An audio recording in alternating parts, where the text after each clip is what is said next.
The rain came down in a steady drizzle, turning the streets of downtown Chicago into a canvas of reflected neon and streetlights. It was the kind of November evening that made people walk faster, hunching their shoulders against the cold dampness that seeped through even the thickest coats.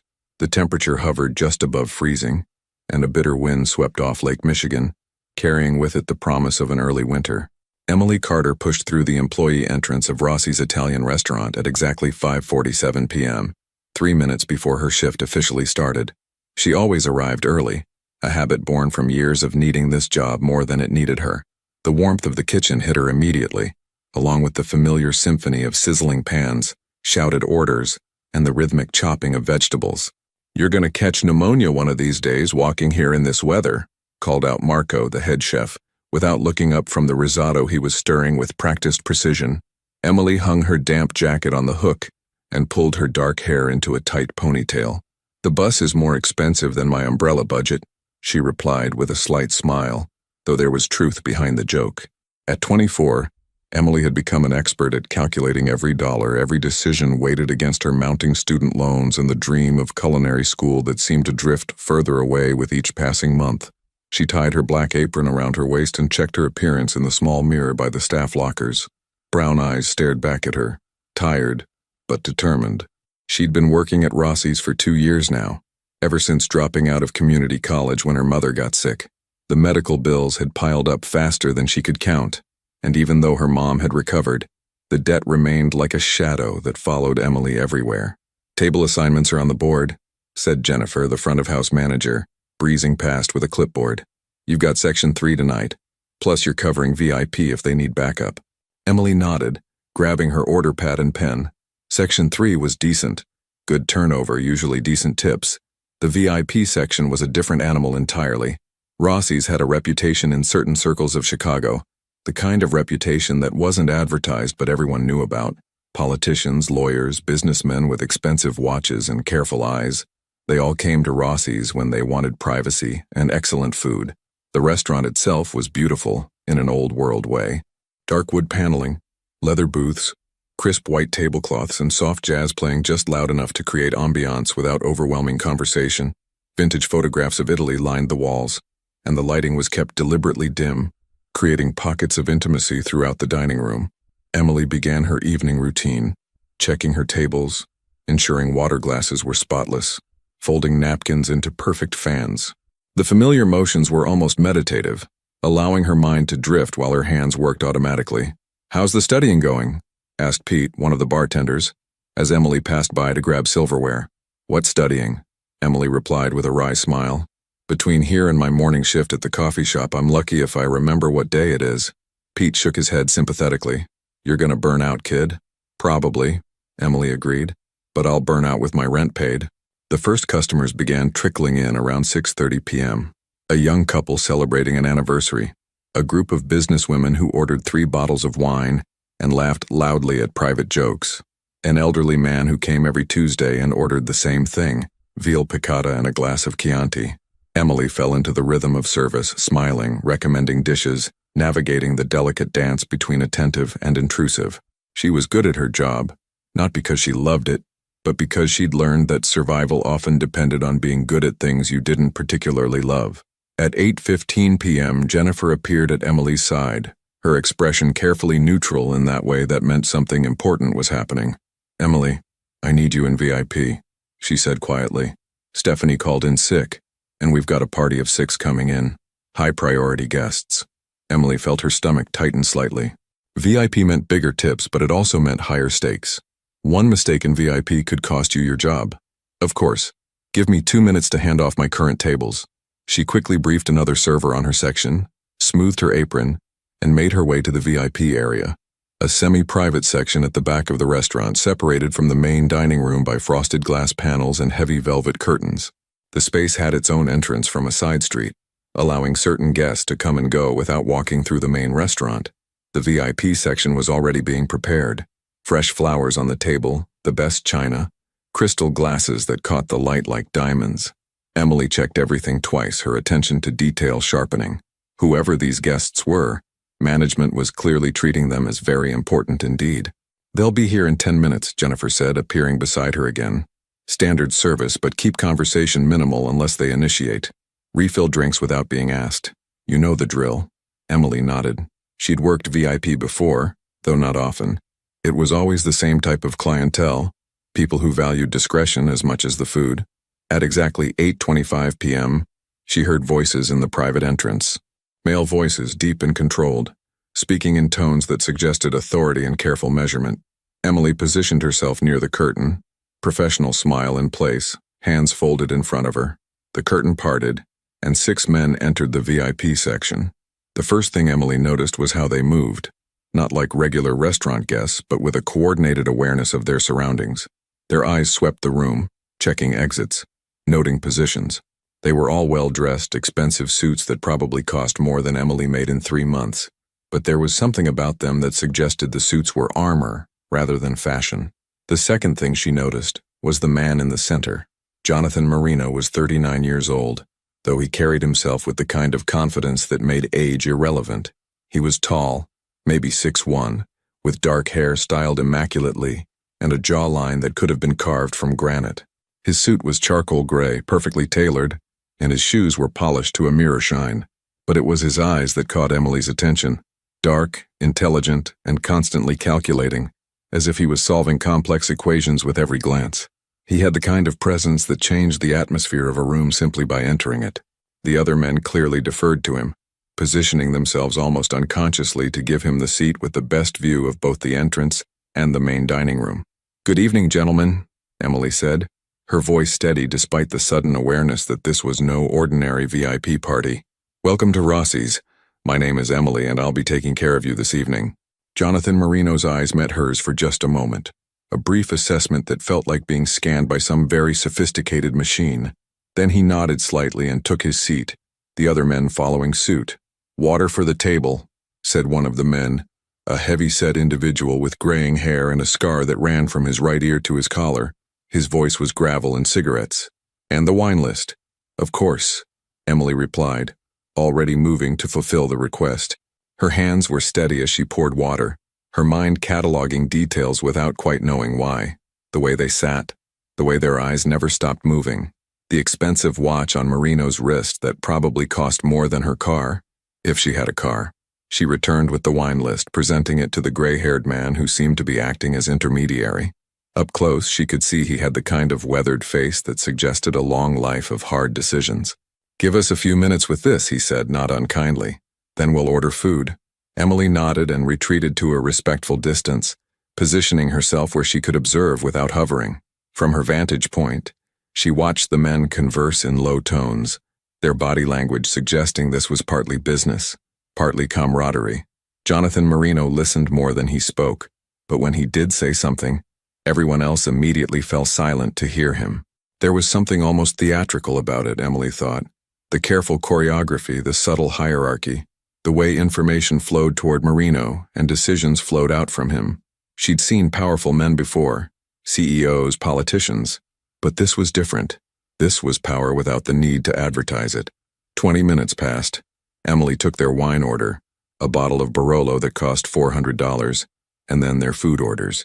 They ordered family style, antipasti, pasta, secondi, the works, the kind of meal that suggested they'd be here for hours. As Emily relayed the orders to the kitchen, Marco raised an eyebrow. "VIP going all out tonight?" "Looks like it," Emily replied, not mentioning the strange undercurrent of tension she'd felt in the room. "Just keep 'em happy," Marco said, turning back to his station. "People like that tip well when they're treated right." Emily returned to VIP, delivering bread and olive oil, refreshing water glasses, bringing the antipasti platter arranged like a work of art. The men ate and talked, their conversation occasionally punctuated by low laughter. Jonathan Marino remained mostly quiet, nursing his wine and watching his companions with those calculating eyes. Emily performed her duties with practiced efficiency, present but not intrusive, attentive but not overbearing. She was good at being invisible when necessary, a skill learned from years of navigating spaces where she didn't quite belong. The evening progressed normally for nearly an hour. Emily brought course after course, each plate perfect, each timing impeccable. The men seemed pleased. The wine flowed and the atmosphere in the VIP section began to relax slightly. Whatever business they'd been discussing seemed to be resolving itself favorably. It was 9:47 p.m. when everything changed. Emily was returning from the kitchen with a tray holding 6 espressos and a selection of desserts when she heard the main entrance of the restaurant open with more force than usual. The sound cut through the ambient noise. Not quite a slam, but enough to make several diners look up from their meals. She paused, tray balanced perfectly on her left hand, her attention drawn to the main dining room visible through a gap in the velvet curtains. A man had entered. He wore a dark jacket with the hood pulled up, his hands shoved deep in his pockets, and even from a distance Emily could sense something wrong about his posture, his energy. He moved with jerky intensity, his head swiveling as he scanned the restaurant. Jennifer, the manager, approached him with her professional smile. "Good evening, sir. Do you have a reservation?" The man ignored her completely, his gaze still searching the room. Then, with sudden purpose, he turned toward the VIP section. Time seemed to slow down in that strange way it sometimes does when the brain recognizes danger, before the conscious mind catches up. Emily saw the man's hand emerge from his pocket, saw the dark metal object that materialized in his grip, saw his arm coming up and his body turning toward the VIP curtain, toward Jonathan Marino. The word formed in Emily's mind before she could process what it meant. Gun. Her body reacted before her thoughts could organize themselves. She was standing between the gunman and the VIP section, holding a metal serving tray loaded with desserts and espresso cups. Some instinct, survival, heroism, or pure accident, made her raise the tray in front of her just as the man's arm finished its arc. The sound was impossibly loud, like the world cracking open. Emily felt the impact through the tray, a massive jolt that traveled up her arms and made her stumble backward. The desserts flew everywhere. An espresso cup shattered against the wall. Her ears rang with a high-pitched whine that drowned out everything else. The metal tray in her hands had a fresh dent in it, slightly off-center, and a gouge where the bullet had impacted at an angle and ricocheted away, embedding itself in the wooden crown molding above the VIP entrance. For a heartbeat, everything froze. The entire restaurant seemed suspended in amber. Diners with forks halfway to their mouths, servers stopped mid-step, the gunman staring at Emily with an expression of complete disbelief. Then chaos erupted. Screams filled the air as customers dove under tables or scrambled toward exits. More gunshots rang out, not from the initial attacker but from Marino's men, who had produced weapons from concealed holsters with practiced speed. The gray-haired man tackled the gunman before he could fire again, slamming him to the ground with brutal efficiency. Emily stood in the middle of it all, still holding the dented tray, her mind struggling to catch up with what had just happened. Her hands were shaking, her ears were ringing. Time felt fractured, moving too fast and too slow simultaneously. Someone grabbed her arm, Jennifer, pulling her away from the chaos. "Emily? Emily, are you hurt? Did you get hit?" Emily shook her head mutely, unable to form words. She wasn't hurt. The bullet hadn't touched her. It had hit the tray, and the angle had been just right or just wrong for it to deflect away instead of punching through. Through the confusion, she saw Jonathan Marino standing in the VIP section, one hand on the back of his chair for support, staring directly at her. His expression was unlike anything she'd seen before. Shock, calculation, and something else she couldn't quite identify. His men had surrounded him instantly, forming a protective barrier, but he wasn't looking at them or at the subdued gunman on the floor. He was staring at Emily with the intensity of someone who had just witnessed something impossible. The next few minutes were a blur. Police sirens wailed in the distance, growing rapidly closer. Marino's men had the gunman pinned to the floor, his weapon kicked safely away. Jennifer was trying to calm panicked customers while simultaneously checking on staff. Marco appeared from the kitchen, face pale, trying to assess the damage. Emily remained frozen, the dented tray still in her hands, her entire body beginning to shake as adrenaline flooded her system. One of Marino's men, the gray-haired one who'd tackled the shooter, approached her. "You okay, miss?" His voice was surprisingly gentle given what she'd just witnessed him do. I think so," Emily managed, her voice sounding strange and distant to her own ears. "That was either the bravest or the luckiest thing I've ever seen," he said, taking the tray from her trembling hands. He examined the dent, the trajectory mark, his experienced eyes doing calculations. Bullet hit at maybe a 30-degree angle. If it had been straight on, or if you'd been holding the tray any other way. He didn't finish the sentence. He didn't need to. The police burst through the door, weapons drawn, shouting for everyone to get down. Emily complied automatically, her legs suddenly feeling like water. She sank to her knees, hands visible, her mind still replaying the moment over and over like a stuck video. She'd just deflected a bullet with a serving tray. She'd just saved someone's life. She'd just stepped into something she didn't understand. The restaurant became a crime scene. Yellow tape went up. Detectives arrived. Witnesses were separated and questioned. The gunman, now identified as a 26-year-old man with a record of minor offenses but nothing suggesting this kind of violence, was handcuffed and read his rights while emergency medical technicians checked him for injuries. Emily sat in one of the booths, a shock blanket around her shoulders despite not feeling cold, watching the controlled chaos of a police investigation unfold around her. A detective sat across from her, Detective Sarah Chen, mid-40s, with sharp eyes and a no-nonsense demeanor softened slightly by what might have been sympathy. "Let's go through it one more time, Ms. Carter," Detective Chen said, her pen poised over a notepad. "You were carrying a tray of desserts and coffee when you heard the front door open?" Emily nodded, her voice steadier now though her hand still trembled slightly when she lifted the water glass someone had provided.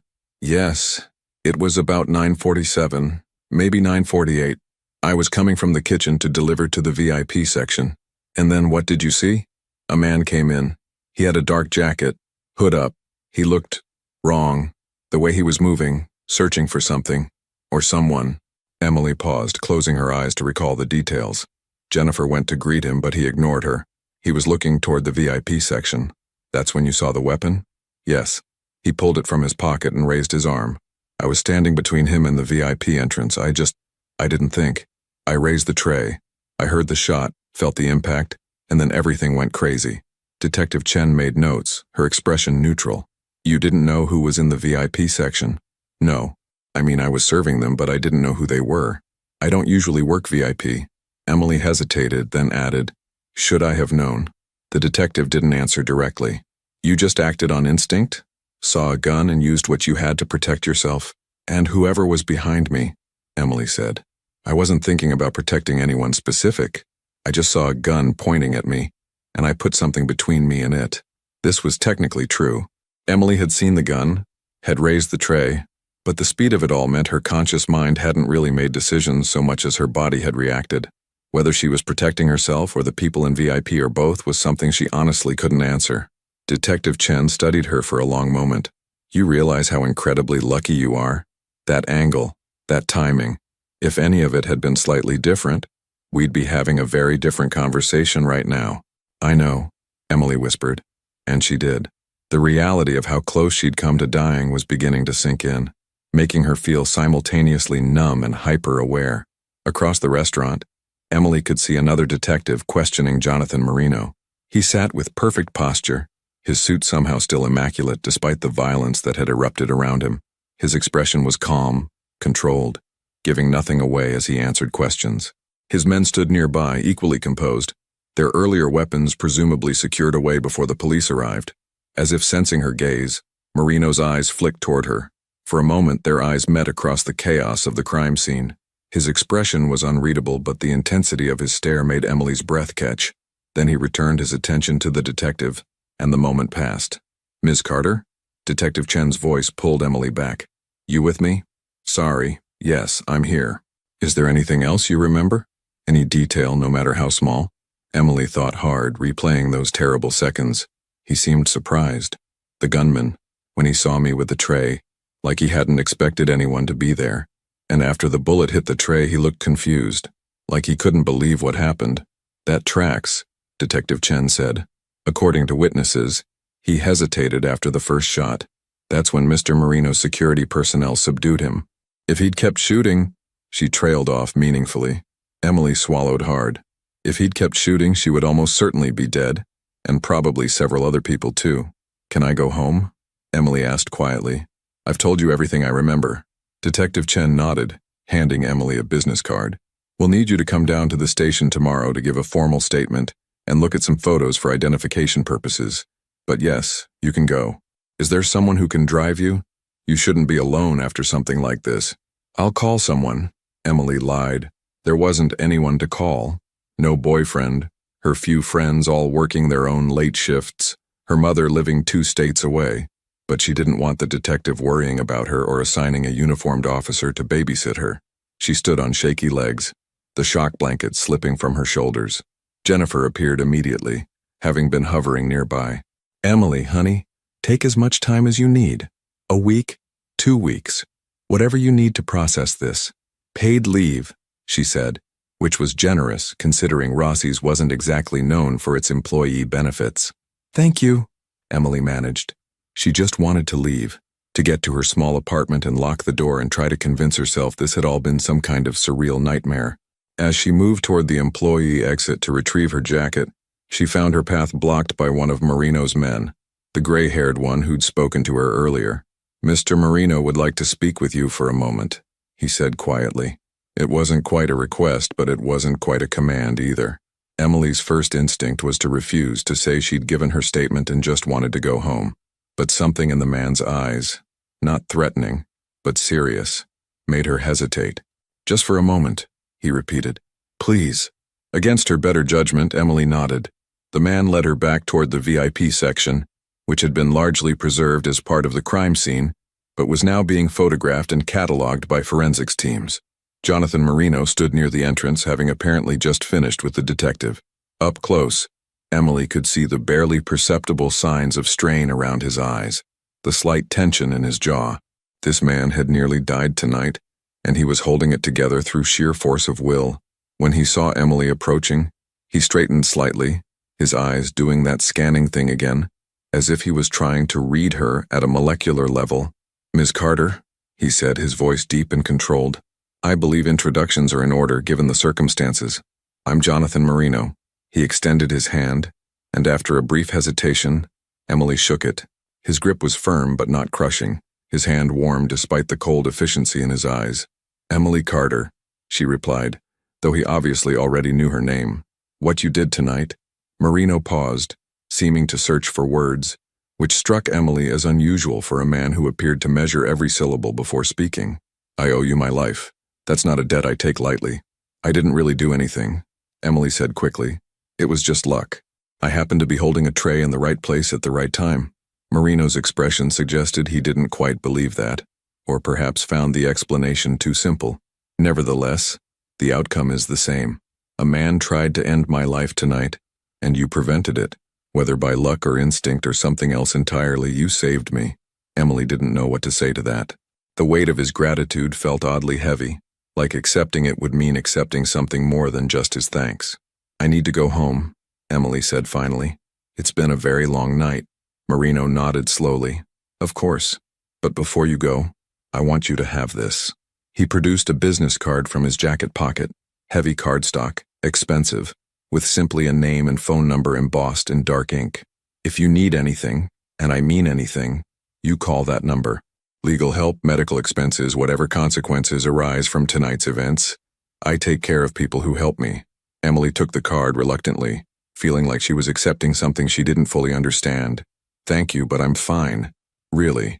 Humor me," Marino said, and there was something in his voice that suggested this wasn't really optional. "Keep the card. Use it if you need it." The gray-haired man reappeared at Emily's elbow. "Marcus will make sure you get home safely," Marino continued. "No arguments, someone just tried to kill me in a public place.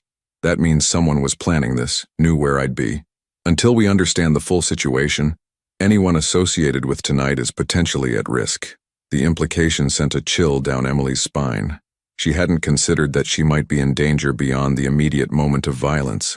"You think I'm in danger? I think it's better to be cautious," Marino said carefully. "Marcus will see you home and make sure your building is secure. Consider it payment for the life debt I now owe you."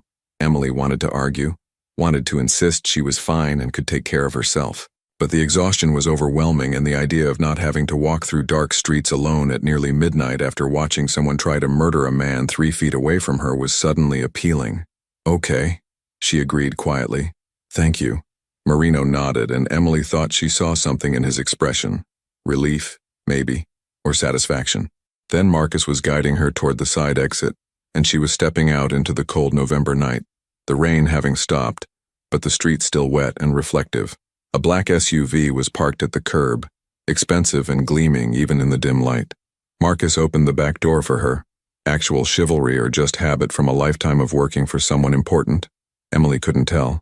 She slid into the leather interior, the warmth and comfort of the vehicle a stark contrast to her usual bus rides.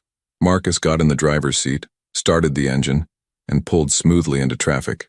Emily gave him her address, a modest apartment building in a neighborhood that was trying hard to gentrify but hadn't quite made it yet. They drove in silence for several minutes, Emily staring out the window at the city passing by, everything looking slightly surreal after the night's events. "You did good back there," Marcus said finally, his gruff voice cutting through the quiet. "Steady under pressure, that's rare." "I was terrified," Emily admitted. "Being brave and being terrified aren't opposites," Marcus replied. "Brave is being terrified and doing what needs doing anyway. You stepped between a gun and its target. Most people freeze. You moved." Emily didn't feel brave.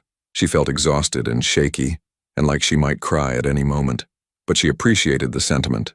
They pulled up in front of her building, a 4-story brick structure with questionable heating and enthusiastic cockroaches, but rent she could afford. Marcus parked and got out, opening her door before she could do it herself. "I'll walk you up," he said. And again, it wasn't really a question. They entered the building. No doorman, no security, just a lobby with mailboxes and stairs that creaked. Emily's apartment was on the 3rd floor, and she was acutely aware of how shabby everything must look to someone who drove luxury SUVs and worked for a man who ordered $400 wine without blinking. She unlocked her door, 2 deadbolts and a chain, installed herself after a break-in 2 years ago, and Marcus did a quick sweep of her small apartment. 1 bedroom, a kitchen barely big enough to turn around in, a living room with secondhand furniture and walls decorated with photographs and postcards from places she'd never been but dreamed of visiting. "Locks are good," Marcus said, returning to the doorway. "Keep them engaged. Don't open for anyone you don't know. You have my number now. It's on the back of Mr. Marino's card. Anything feels wrong, anything at all, you call immediately." "Understood? Understood?" Emily echoed, feeling like she'd somehow enrolled in a program she didn't remember signing up for. Marcus nodded once, a gesture that felt like approval or acknowledgement, and then he was gone, his footsteps receding down the stairs. Emily closed the door, engaged both deadbolts in the chain, and then stood in her tiny apartment, still wearing her work uniform, the events of the evening crashing over her like a delayed tidal wave. She'd nearly died tonight. She'd saved a man's life. She'd deflected a bullet with a serving tray. Emily walked to her kitchen, poured herself a glass of water with shaking hands, and finally allowed herself to feel the full weight of what had happened. The glass slipped from her fingers, shattering on the linoleum floor, and she sank down onto her couch and began to cry, great, gasping sobs that shook her entire body. Tomorrow she'd have to go to the police station. Tomorrow she'd have to relive it all in formal statements. Tomorrow she'd have to figure out what it meant that a man who was clearly more than just a businessman now considered himself in her debt. But tonight, she just cried. Emily didn't sleep. She lay in her bed staring at the ceiling, listening to the familiar sounds of her building, pipes groaning, neighbors' televisions through thin walls, the occasional car passing on the street below. Every time she closed her eyes, she saw the gunman's face, heard the explosive sound of the shot, felt the impact reverberating through the metal tray into her arms.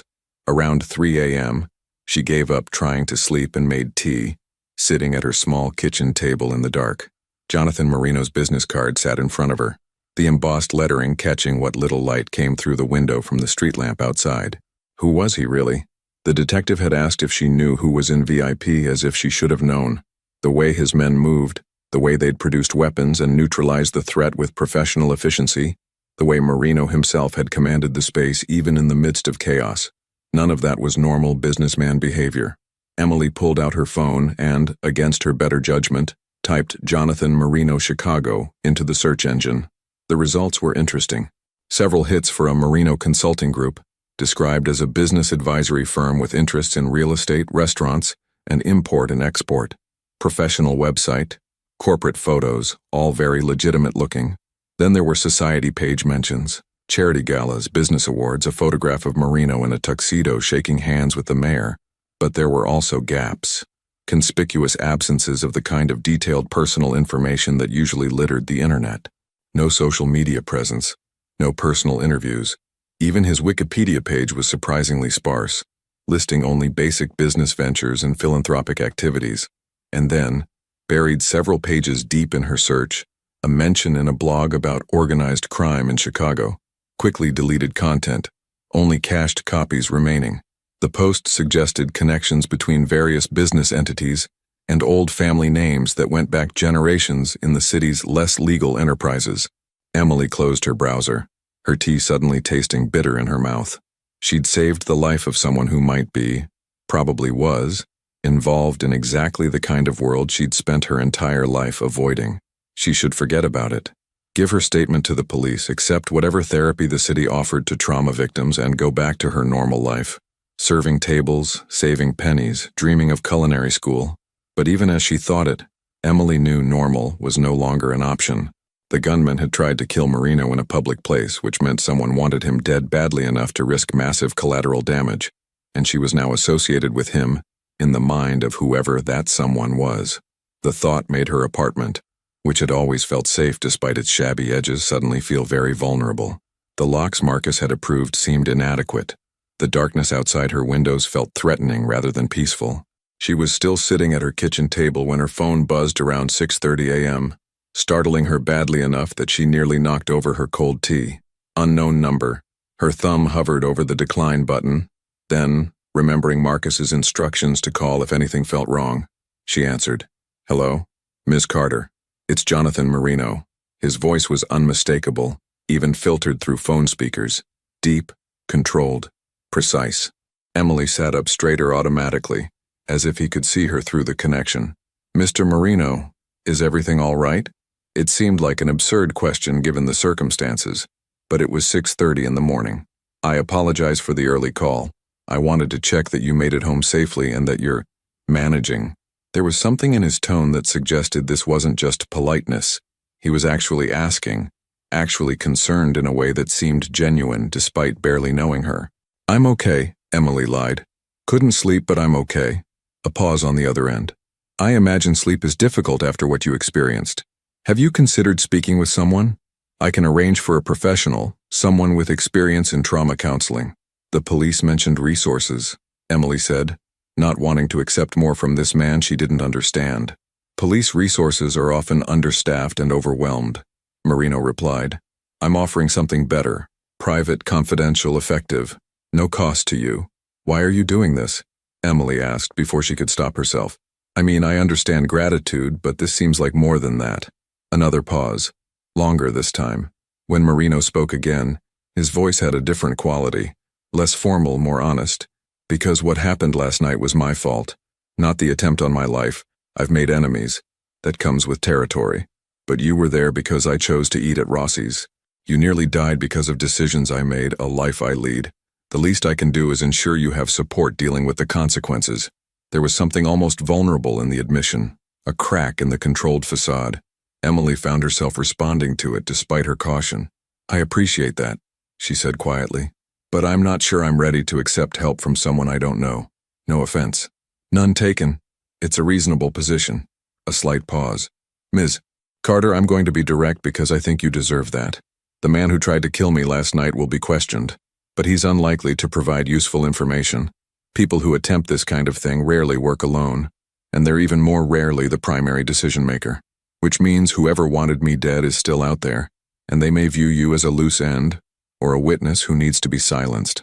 Emily's blood ran cold. She thought of this in abstract terms, but hearing it stated so baldly made it terrifyingly real. "The police," she started, "will do their best with limited resources," Marino continued, "but I can offer more comprehensive protection. I'm not asking you to trust me, but I am asking you to be pragmatic. You saved my life. Let me help keep you safe while this situation resolves itself." Emily's hand tightened on her phone. Every instinct screamed that getting more involved with Jonathan Marino was a terrible idea, but he was right about one thing. She was pragmatic. She'd had to be, and pretending she wasn't potentially in danger wouldn't make that danger disappear. "What kind of protection?" she asked carefully.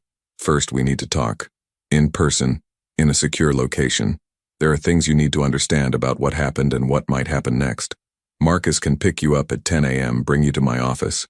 We'll talk, I'll answer your questions honestly, and then you can decide what level of precaution you're comfortable with. No pressure, no obligation, just information and options."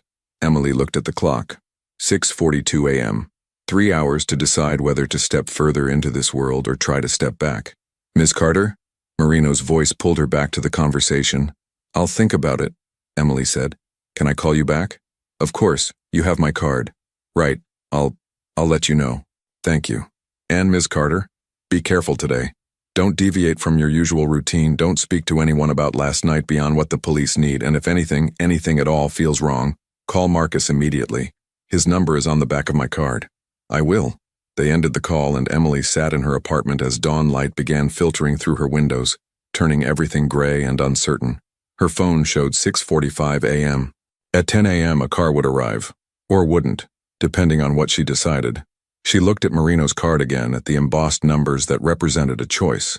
Stay in her small, safe world and hope the danger passed her by, or step into the unknown with a man who might be criminal, might be dangerous, but who had just offered her something no one else could: honest information and real protection.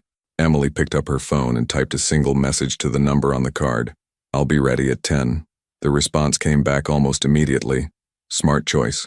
See you then. As the sun rose over Chicago, Emily Carter stood at her window, watching the city wake up, and wondered what she'd just agreed to. Behind her on the kitchen table, the dented serving tray from Rossi's sat like a monument to the moment her life had changed. She'd deflected a bullet last night. But the question now was, what had she deflected herself into? Emily stood at her bathroom mirror at 8:30 a.m., studying the dark circles beneath her eyes. She hadn't slept. Every time she closed her eyes, she saw the gunman's face, heard the explosive crack of the bullet hitting the metal tray. Her phone buzzed with a text from an unknown number. Black SUV outside your building. Take your time. Marcus. She dressed in her most professional outfit, black slacks and a cream blouse, and grabbed her jacket. At the door she paused, hand on the knob, giving herself one last chance to change her mind. But Marino's words echoed in her head. Whoever wanted me dead is still out there. She opened the door and headed downstairs. Marcus was waiting by the same black SUV from last night. Sleep at all? Not really, Emily admitted as he opened the door. I've had worse nights, Marcus replied, which wasn't really an answer. They drove toward downtown Chicago, the neighborhoods transforming from modest apartments to gleaming corporate towers. Marcus navigated with practiced efficiency, finally pulling into the underground garage of a sleek glass building. He led her to a private elevator that climbed to the 35th floor. The doors opened onto a reception area that redefined Emily's understanding of professional elegance. Dark wood, leather furniture, floor-to-ceiling windows offering breathtaking views of Chicago and Lake Michigan. This way, Marcus said, leading her down a hallway to corner office with double doors. Jonathan Marino's office was enormous, with windows on 2 walls and a view that seemed to stretch forever. He stood by the windows, phone pressed to his ear. When he saw Emily, he concluded his call immediately. Ms. Carter, thank you for coming. He crossed the room, shaking her hand with that same controlled strength. Please sit. He gestured to a seating area rather than his formal desk. Emily chose a leather chair while Marino took the sofa across from her. Can I offer you coffee? Please, Emily said, needing caffeine desperately. Marino prepared 2 espressos at a machine that clearly saw regular use. The coffee was excellent, rich and smooth. Emily wrapped her hands around the warm cup. I promised you honest answers, Marino said, settling back. So let me start with what you probably already suspect. The Marino family has been part of Chicago's underworld for 3 generations. My grandfather started during Prohibition, my father expanded the business, and I inherited both legitimate and less legitimate operations when he died 15 years ago. The bluntness shocked Emily. She'd expected denials, careful language. Instead, he was simply stating facts. Why tell me this? She asked. Because you deserve to know what you've become entangled with. Last night you saved my life, and that's connected you to me in the eyes of anyone who wishes me harm. Pretending otherwise would be dishonest and dangerous. He took a sip of coffee and continued. I run several businesses, restaurants, real estate, import, export. Some completely legal, some gray area, some explicitly illegal. I won't insult your intelligence by pretending I'm just a businessman, but I also operate by certain principles. I don't harm innocents. I take care of people who work for me, and I keep my word. The man who tried to kill you? Emily asked. Is the result of an internal dispute? Someone in my organization is making a play for power. I have suspicions. My cousin Vincent has been ambitious lately, but suspicion isn't proof. A knock interrupted them. A woman in a sharp pantsuit entered. Ms. Carter, I'm Sophia Reyes, Mr. Marino's attorney. I've been reviewing the police reports from last night. Sophia sat beside Marino, opening her portfolio. The gunman, Dennis Crawford, claims he acted alone over a gambling debt. Nobody believes that. The police want you to come in today for a formal statement. I'd like to accompany you to ensure your rights are protected. I'm just a witness, Emily said. A witness in an attempted murder case involving organized crime, Sophia replied gently. Having representation protects you from inadvertently saying something that could complicate your life later. Another knock admitted a younger man with messy hair and a laptop. Boss, you wanted... Oh, sorry. He stopped, seeing Emily. Tommy Chen, my technology specialist, Marino introduced. Emily Carter, the waitress who deflected the bullet. Tommy's eyes lit up. I've been analyzing the footage. The sedan that dropped Crawford was stolen from O'Hare.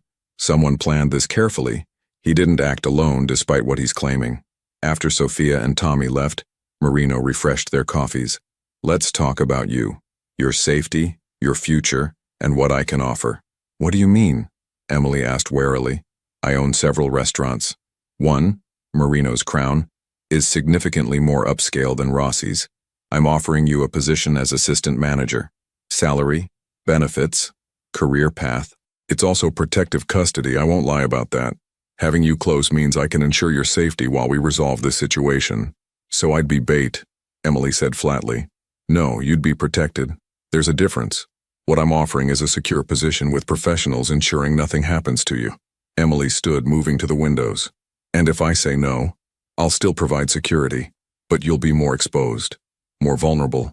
I'm asking you to accept reality. Someone tried to kill me in a public place. Until we resolve this, you're at risk. I'm offering the safest scenario, while also giving you better employment. Marino drove Emily to Marino's Crown in his personal car, a dark blue Audi. The restaurant was located in the Gold Coast, one of Chicago's most affluent neighborhoods. They entered through the back, directly into the kitchen. Emily's professional instincts engaged immediately. The space was spectacular. Commercial equipment that looked brand new, organizational systems that made sense, immaculate cleanliness. A woman in chef's whites looked up. Mr. Marino. Chef Carmen, this is Emily Carter. Emily, Chef Carmen Rodriguez. Chef Carmen's handshake was firm, her hands bearing kitchen scars. You're from Rossi's. The incident. Quick thinking. Kitchen reflexes serving you well. She gave Emily a comprehensive tour. The kitchen was everything Emily had dreamed of. Properly equipped, well-staffed, organized. They did family meal before service, tested new recipes, ran training programs for staff development. The dining room took Emily's breath away. High ceilings with restored molding, crisp linens, fresh flowers, perfect lighting. Large windows overlooked tree-lined streets. The general manager, Robert Chang, explained the assistant manager role, scheduling, inventory, customer relations, staff training. The salary was nearly double what Emily made at both her current jobs combined. The benefits included health insurance and professional development funding. Our staff retention is significantly higher than industry average, Robert explained. Mr. Marino believes in taking care of people who take care of his establishments. Emily looked around the beautiful space, thought about the professional kitchen, the organized systems. It was an incredible opportunity. But it came with strings attached to a world where violence was sometimes necessary. It's impressive, Emily said honestly. I need time to process this. Of course, Marino said. We should get you to the police station. Sophia will be waiting. The police station was institutional beige walls and fluorescent lights. Detective Chen met them in her small office, looking tired from working through the night. Ms. Carter, thank you for coming. I need you to walk me through the events again, as detailed as possible. The interview lasted 90 minutes. Chen asked about every detail: Emily's shift, the VIP party's arrival, the gunman's entrance, the exact sequence of events. When you raised the tray, Chen asked, were you protecting yourself or the VIP section? Honest answer, I saw a gun pointing toward me and I put something between me and it. Pure instinct. Chen showed her photographs. Emily recognized some of Marino's men, but not Vincent Marino, who Chen said was a person of interest. Finally, Chen sat back. Ms. Carter, I'm going to be direct. Jonathan Marino is a person of significant interest to law enforcement. By accepting his protection and employment, you're entering a world that could complicate your life in ways you might not anticipate. I just want you to understand that before you make choices that might be hard to reverse. I understand, Emily said. Thank you. In the car afterward, Marino spoke quietly. I need a decision. The job offer stands. The protection stands. But I need to know if you're in or if we're finding another arrangement.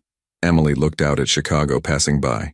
Her city, familiar streets, a life that had been simple if difficult.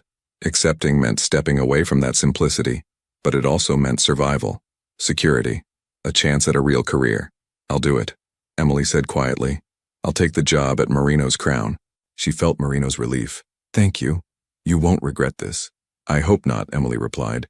They drove to her apartment to collect belongings. Marino suggested she stay in a secure hotel for a few nights.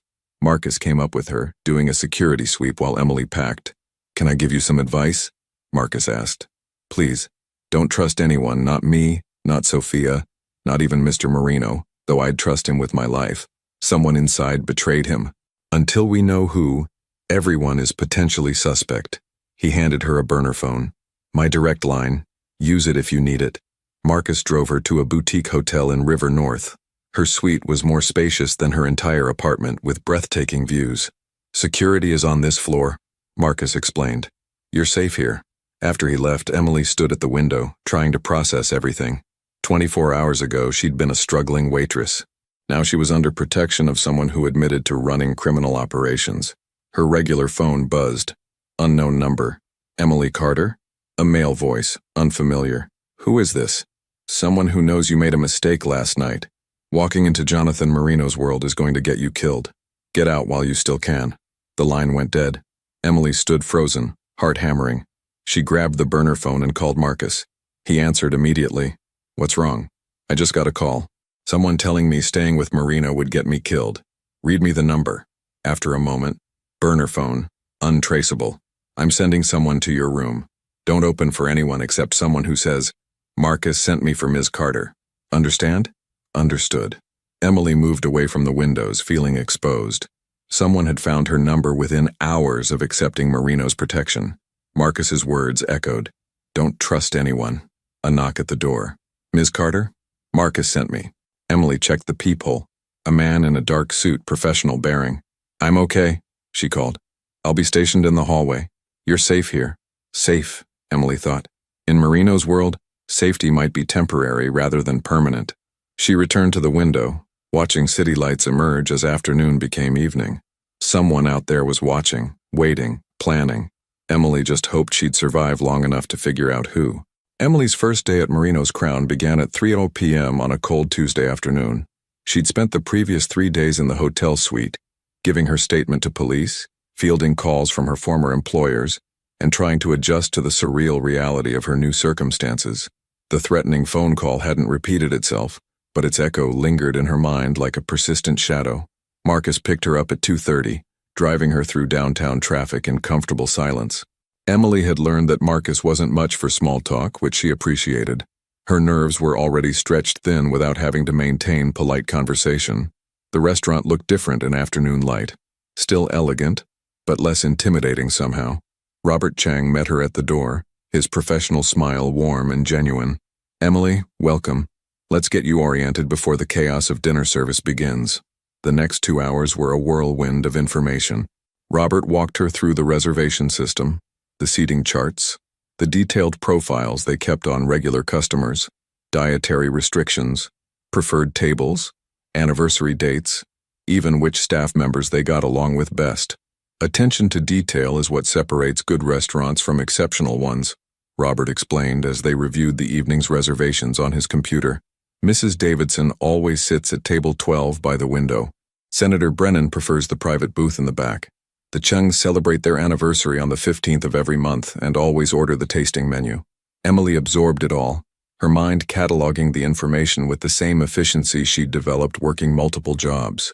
The organizational systems made sense. The staff seemed competent and content, and the operation ran with the precision of a well-conducted orchestra. Chef Carmen appeared from the kitchen, wiping her hands on her apron. Emily, you'll join us for family meal. It's tradition. Everyone eats together before service. The staff dining area filled with employees, servers, kitchen staff, bartenders, hosts. They gathered around a long table laden with food that Chef Carmen had prepared specifically for this meal. It wasn't fancy, just good, honest cooking.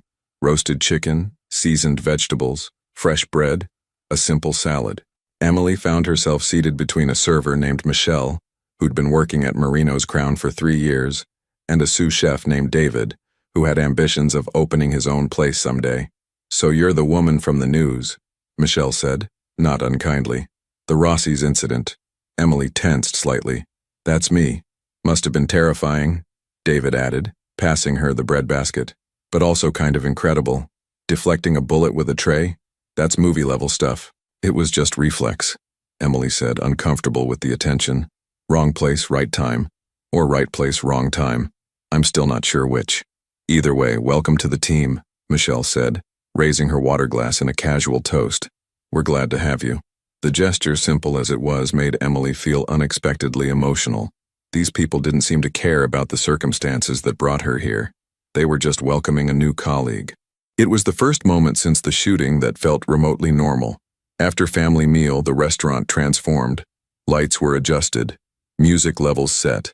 Final table checks completed.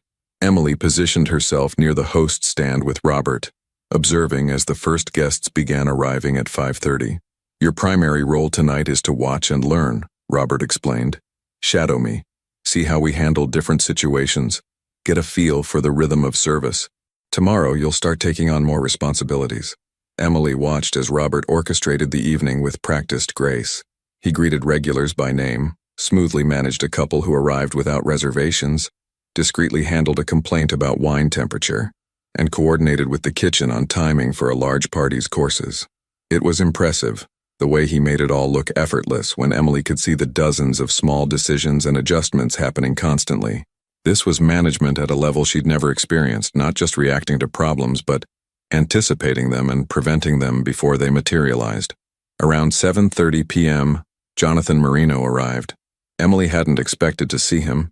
He wasn't on the reservation list, but he entered through a private side door accompanied by 2 men Emily recognized from the VIP section at Rossi's. He wore a charcoal suit, his presence commanding attention without demanding it. His eyes found Emily immediately, and he offered a slight nod of acknowledgement before Robert hurried over to greet him. "Mr. Marino, we weren't expecting you tonight. Your usual table? Please. And Robert, I'd like Emily to handle our service this evening if she's comfortable with that." Robert glanced at Emily questioningly. She nodded, despite her nerves. "Of course." Marino's usual table was in a semi-private corner with good sight lines to both entrances and the main dining room, strategic positioning that Emily was beginning to recognize as habitual for him. She approached with menus and water, her professional mask firmly in place. "Good evening, Mr. Marino. Welcome to Marino's Crown." A slight smile played at the corner of his mouth. Amusement at the formality, perhaps. "Emily, how was your first day?" "Educational," she replied honestly. "Robert's been an excellent teacher. He's one of the best in the business. These are my associates, Frank and Leo. Gentlemen, this is Emily Carter, our new assistant manager." Both men nodded politely. Frank was older, maybe 60, with silver hair and sharp eyes. Leo was younger, built like someone who spent serious time in the gym, with a scar along his jawline that suggested his past had included physical confrontation. Emily took their drink orders and retreated, her heart beating faster than the situation warranted. There was something different about serving Marino here, in his own establishment, where he was clearly the owner, rather than just another customer. Throughout the evening, she returned to check on their table, refill drinks, coordinate with the kitchen on their courses. Marino was an attentive diner, commenting thoughtfully on each dish, asking questions about preparation that showed genuine interest rather than just making conversation. During one visit to their table, Emily overheard part of their conversation as she refilled water glasses. "Can't keep stalling the decision," Frank was saying quietly. "Vincent is getting impatient, and impatient men make stupid choices. Let him be impatient," Marino replied, his voice calm but hard. "I'm not making moves based on his timeline. We need proof before we act, or we risk turning suspicion into certainty and allies into enemies." Emily moved away before she could hear more, but the words stuck with her. Vincent, the cousin Detective Chen had mentioned. the one suspected of orchestrating the attack. Whatever was happening within Marino's organization, it clearly wasn't resolved. Over the next 2 weeks, Emily settled into her new role with surprising ease. The work was challenging but manageable. The staff was welcoming, and the regular paycheck with benefits felt like winning a small lottery. She moved from the hotel into a better apartment. Still modest, but in a safer neighborhood with actual security and updated appliances. Marcus drove her to and from work every day, a routine that quickly became comfortable. She learned that he'd been with Marino for 12 years, had served in the Marines before that, and had a daughter in college studying engineering. He showed her pictures once, his face softening with unmistakable pride. "She's the first person in our family to go to college," he'd said. "Mr. Marino pays her tuition, says investing in people's families is investing in their loyalty, but, honestly, I think he just likes helping when he can." It was details like this that complicated Emily's understanding of Jonathan Marino. He was undeniably involved in illegal activities, ran an organization that used violence as a tool, and operated in a world where betrayal was common currency. But he also paid for his security chief's daughter's education, ensured his restaurant staff had excellent benefits, and treated everyone from the dishwasher to the general manager with the same respectful courtesy. Marino himself began visiting the restaurant regularly, 2 or 3 times a week, usually for late dinners after what Emily assumed were business meetings. He always requested service from whoever was working, not specifically Emily, though they often ended up talking when she managed his table. Their conversations started professionally, discussions about the restaurant's operations, customer feedback, staff performance, but gradually, they became more personal. Marino asked about her culinary school dreams, her background, what had brought her to Chicago. Emily found herself sharing more than she'd intended, something about his focused attention making it easy to talk. "My mother got sick when I was 22, Emily explained one evening while Marino lingered over coffee after his dinner companions had departed. "Breast cancer. The medical bills were catastrophic, even with insurance. I dropped out of community college to work full-time, help pay for treatment. She recovered, thank God, but by then I was so deep in debt that going back to school seemed impossible." Marino listened without interrupting, his dark eyes thoughtful. "And yet you still want to pursue cooking professionally?" "It's what I love," Emily said simply. "Working in a kitchen, creating something that brings people joy and nourishment. There's something honest about it. Pure, in a way. You put in skill and care, and you get out something tangible and real. Not unlike building a legitimate business," Marino observed. "You invest resources and integrity, and you create something that provides value and employment." Emily studied him, sensing subtext in the comment. "Is that what you're trying to do? Build more legitimate businesses?" Marino's expression became guarded, but not closed off. "Walk with me. I'd like to show you something." They left through the private entrance, Marcus materializing from wherever he'd been stationed to follow at a discreet distance. The November night was cold, frost forming on car windshields, their breath visible in the air. Marino led her 2 blocks to a construction site, a building being renovated, scaffolding and plastic sheeting covering the facade. He used a key to open a temporary door, leading Emily inside. The interior was gutted but taking shape. Even in its incomplete state, Emily could see it was going to be something special. High ceilings, an open floor plan, industrial details being preserved and integrated with modern elements. "This will be a culinary training center," Marino explained, his voice echoing slightly in the empty space. "Professional-grade kitchens, classrooms, equipment that aspiring chefs can't typically afford to train on. We'll offer programs for people who want to enter the industry but don't have the resources for traditional culinary schools. Scholarships for those who need them, job placement assistance, connections to restaurants looking for trained staff." Emily stared at him, surprised. "You're building a culinary school?" "A training center," Marino corrected. "Not accredited for degrees, but focused on practical skills and employment opportunities. There are talented people in this city who'll never get a chance because they can't afford $50,000 for culinary school. This creates another path." "Why?" Emily asked. "I mean, it's wonderful, but why invest in this?" Marino was quiet for a moment, running his hand along an exposed brick wall. "My grandfather used to say that a man who only takes from his community is a parasite, but a man who gives back becomes part of its foundation. I've taken plenty, Emily. From this city, from the people in it. Some of that taking was necessary, some was justifiable, and some I'm not proud of. This is giving back. building something clean that helps people create better futures. There was unexpected vulnerability in his voice, a crack in his usual controlled facade. Emily saw something in that moment, not just the criminal organization boss or the successful businessman, but a man genuinely trying to balance the scales of his own life. "When does it open?" she asked. 6 months if construction stays on schedule. "I'm hoping you might be interested in helping develop the curriculum. Your background, your experience in both fine dining and everyday kitchens, that practical knowledge is exactly what we need." Emily felt tears prick her eyes unexpectedly. "You want me to help build a culinary training program? I want you to help create opportunities for people like you," Marino said simply. "People who have the talent and drive but not the financial resources. Will you think about it?" "Yes," Emily said immediately. "Yes, I'll think about it. Thank you." As they walked back to the restaurant, Emily felt something shift in her understanding of Jonathan Marino. He was still all the things she knew him to be: dangerous, connected to violence, operating outside the law. But he was also this: someone trying to create something positive, someone who saw the value in helping people who reminded him of himself or his family's origins. It didn't excuse the criminal activities, but it complicated the picture in ways that made him harder to categorize as simply good or bad. 3 weeks after Emily started at Marino's Crown, Marino asked her to accompany him to a charity fundraiser. "It's for children's literacy programs," he explained over coffee at the restaurant. "I'm one of the sponsors. These events are partially business, networking, maintaining relationships, but the cause is genuine. I thought you might enjoy it.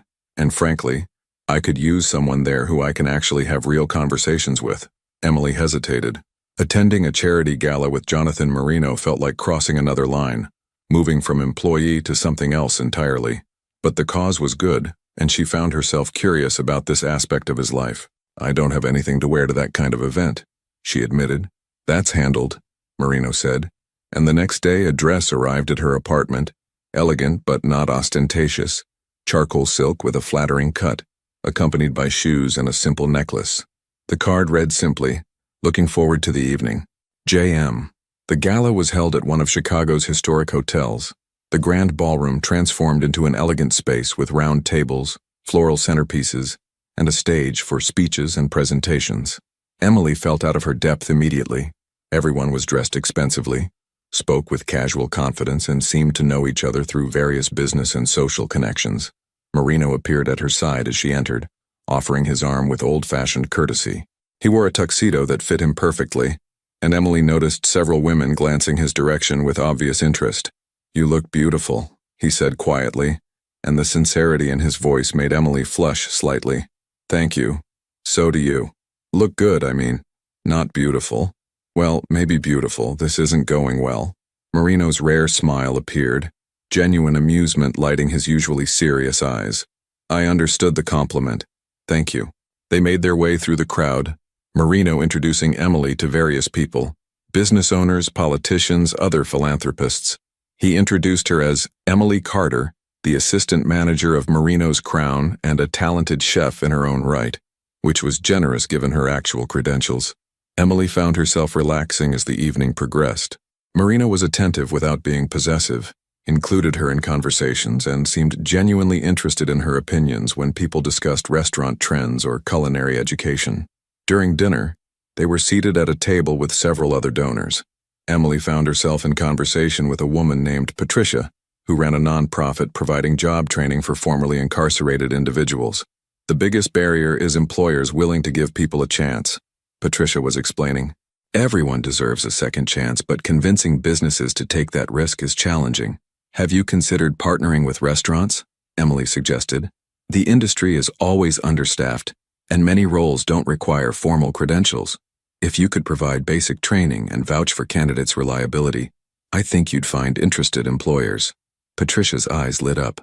"That's exactly the kind of partnership I've been trying to develop." "Do you know restaurants that might be interested?" Emily glanced at Marino, who nodded slightly. "Marino's Crown might be open to discussing it, and we're opening a culinary training center next year. There might be opportunities for collaboration there." The conversation continued, plans and possibilities emerging organically. Emily felt energized in a way she hadn't in years, talking about meaningful work that could actually help people. After dinner, speeches began from the stage, representatives from the literacy programs describing their work, Success stories from children who'd learned to read through the program, funding goals and achievements. It was genuinely moving, and Emily found herself glad she'd come. During a break between speeches, Marino leaned close to murmur, "I need to speak with someone briefly. Business that can't wait. Will you be all right for a few minutes?" "Of course," Emily replied. Marino stood, buttoning his jacket, and moved toward the exit with Marcus shadowing him. Emily sipped her wine, watching the crowd, feeling surprisingly comfortable despite the unfamiliar environment. Then she saw him, a man in a server's uniform, moving through the ballroom with purpose rather than the casual efficiency of normal service staff. His eyes were locked on the exit Marino had just taken, and his hand was reaching inside his jacket in a way that made Emily's blood run cold. She didn't think. She moved. Emily stood quickly, intercepting the man's path, deliberately bumping into him hard enough to make him stumble. "Oh my God, I'm so sorry. Are you okay? I'm so clumsy." The man's eyes met hers, and she saw recognition flicker, not of her specifically, but of the interference. His hand withdrew from his jacket empty, and he forced a professional smile. "No problem, miss. My fault entirely." He moved away quickly, but not toward the exit anymore. Emily's heart hammered. She'd just stopped something, she was sure of it, though she had no concrete proof. Where was security? Where was Marcus? She scanned the ballroom urgently and spotted one of Marcus's team members near the bar. Emily made her way over, trying to look casual despite her racing pulse. The server who just left heading toward the kitchen, dark hair, scar on his left hand. He was going for a weapon when he saw Mr. Marino leave. The security man's expression sharpened. "You're certain? Certain enough to risk being wrong?" He spoke quietly into a concealed radio, then nodded to Emily. "Stay here. Don't move." The next 10 minutes were tense. Emily saw security personnel moving discreetly, saw the suspicious server being quietly escorted out a side door. Then Marino reappeared, Marcus close beside him, his expression grim. Marino's eyes found Emily immediately, and he crossed the ballroom to her side. "Marcus tells me you spotted a potential threat. I saw someone reaching for something inside his jacket while watching you leave. It could have been nothing, but it wasn't nothing," Marino said quietly. "He had a weapon. You just prevented the second attempt on my life in less than a month, Emily." "How did you know?" "I didn't know," Emily admitted. "But something felt wrong. The way he moved. The way he was focused on you instead of his job. Kitchen instincts again, I guess. Knowing when something's out of place." Marino studied her with an intensity that made Emily's breath catch. "I owe you my life twice now. That's becoming a concerning pattern." "Then maybe you should be more careful about where you go," Emily replied, trying to lighten the moment. But Marino didn't smile. Instead, he touched her elbow gently. "Let's get you somewhere safe. This evening is over." They didn't go back to the restaurant or Emily's apartment. Instead, Marcus drove them to a house Emily had never seen. Marino's private residence, apparently. A brownstone in a quiet neighborhood with discreet security cameras and reinforced doors. Inside was surprisingly comfortable. Lived in, rather than showroom perfect, with books on shelves, comfortable furniture. Artwork that seemed chosen for personal preference, rather than investment value. Marino poured 2 glasses of whiskey without asking, handing one to Emily. His usual control was fraying at the edges, stress showing in the tension of his shoulders and the tightness around his eyes. "Sit," he said, gesturing to the sofa. "Please." Emily sat, accepting the whiskey. Marino remained standing, moving to the window to look out at the street below. 2 attempts in less than a month, he said finally. "Both would have succeeded if not for you. That's not coincidence, Emily. That's someone who knows my patterns, my security, my vulnerabilities. Someone close." "Vincent," Emily said quietly. Marino turned to look at her. "You've heard the name." "I've heard conversations. I pay attention. Detective Chen mentioned him. Tommy's investigating him. Everyone suspects him, but nobody's saying it directly. Because suspecting family and proving family betrayal are different things," Marino replied, his voice tired. "Vincent is my cousin. We grew up together. Our fathers were brothers, ran this organization as partners before they died. I inherited leadership, but Vincent always thought it should have been split equally. He's not entirely wrong. He's capable, intelligent, ambitious, but he's also reckless, cruel in ways I'm not comfortable with, willing to harm innocents if it serves his purposes." He drank his whiskey, then continued. "I've been trying to transition our operations, move more money into legitimate businesses, phase out the activities that cause real harm. Vincent sees that as weakness, as betraying our family's legacy. He wants to expand the illegal operations, take more territory, increase profits regardless of consequences. We've been in conflict for years, but I never thought he'd actually try to remove me. What will you do? Emily asked. Find proof. Present it to the organization's leadership. Let them decide his fate according to our traditions. Marino's expression was grim. It won't be pleasant, but it will be just. And it will send a message that challenging me has consequences.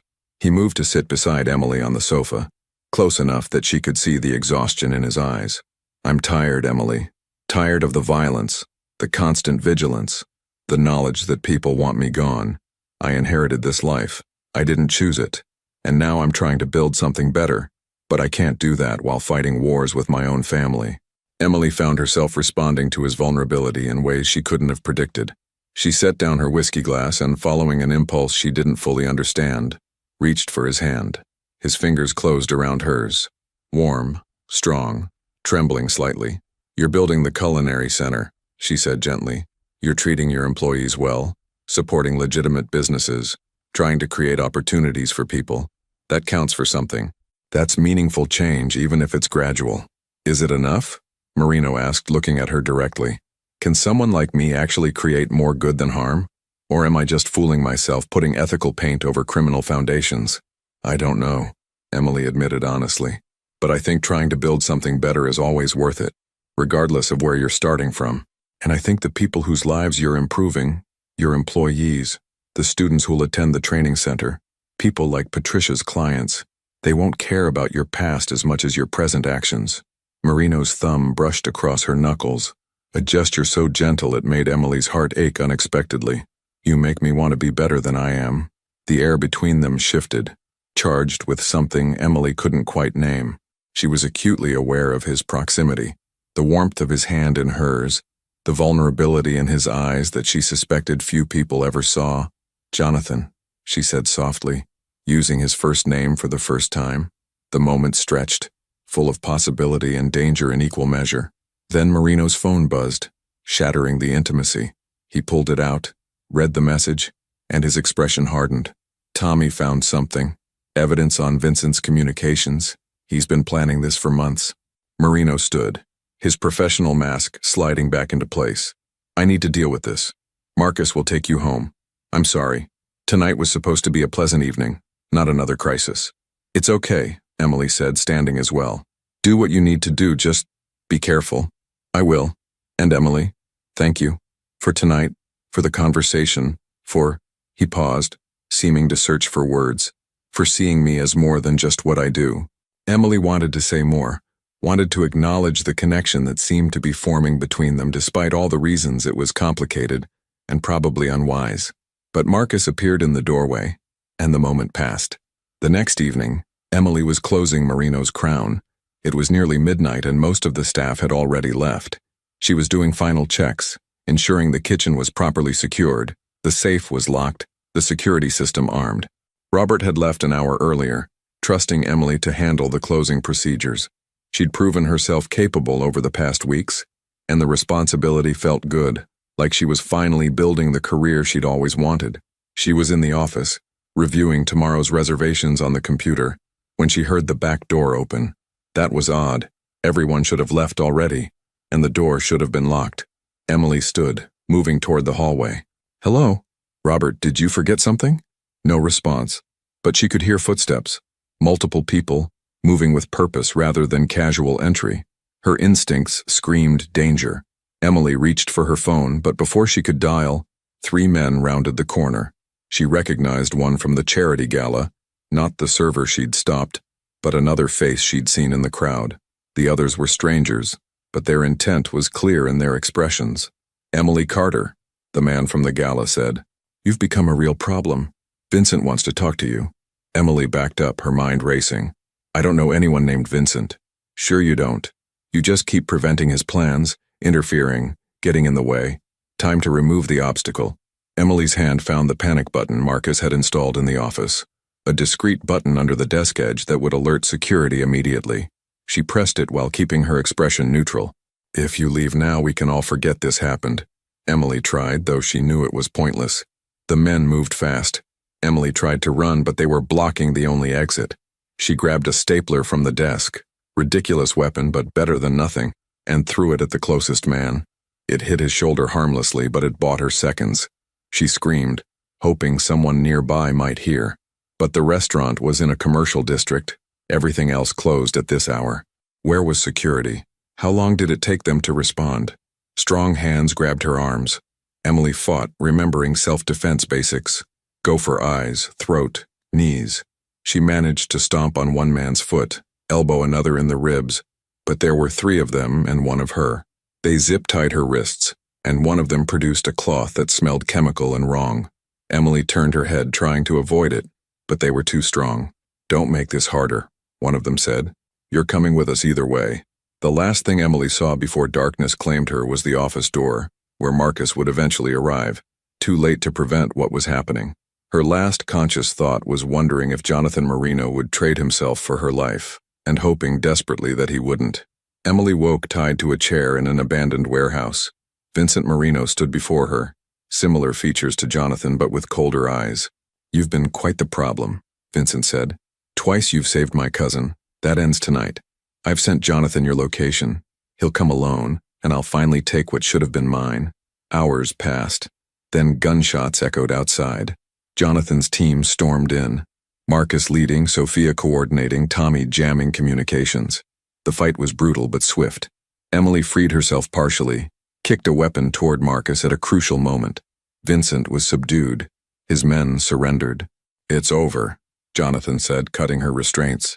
You're safe. Vincent was handed to the organization's council, exiled, not eliminated. Jonathan's mercy surprised everyone. Emily managed Marino's crown confidently.